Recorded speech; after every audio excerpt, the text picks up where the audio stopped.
rasuulullah maantay oo maalin sabti dabayaaqada bisha December waxaa ka dhacay ex control qarax weyn oo saaran lagu soo raray gaari xamuul qaraxaas waday wuxuu isku qarxiyay isgoyska ex control afgooye wuxuuna sababay dhimasho badan iyo dhaawac fara badan dhimashada tiro rasmi ilaa iyo hadda ma hayno dhaawacu waa 9 sida hadda ay noo sheegeen goobjoogayaashii tirada dhimashada oo rasmigaana gadaal ayaan ka ogaan doonaa laakiin ma yara dhimashadaas waxay u badnayd arday u socotay dugsiyadaha iyo jaamacadaha number weyn ama tiro badan oo ardayda waxay ahayn jaamacadda banaadir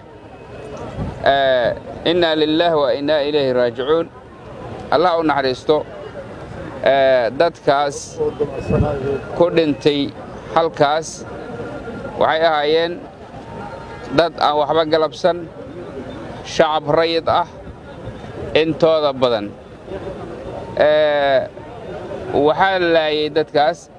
qabayaasha ku soo duulay dalkeena Soomaaliya ma aha markii ugu horeeyay oo ay qaraxa noocaas oo kale ay la beegsadeen mar kasta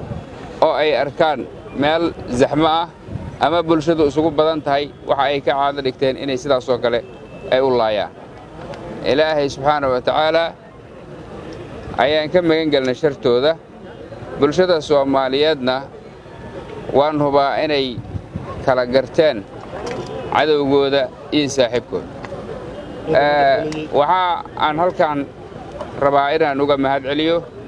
ciidamadii amniga shafka u dhigay ka badbaadiyay dhagarqabayaashu hagardaamada ay soo abaabuleen inay u gudubto magaalada waxa ay doonayeen magaalada inuu u soo gudbo qaraxa si goobo muhiim ayo mas'uuliyiin muhiim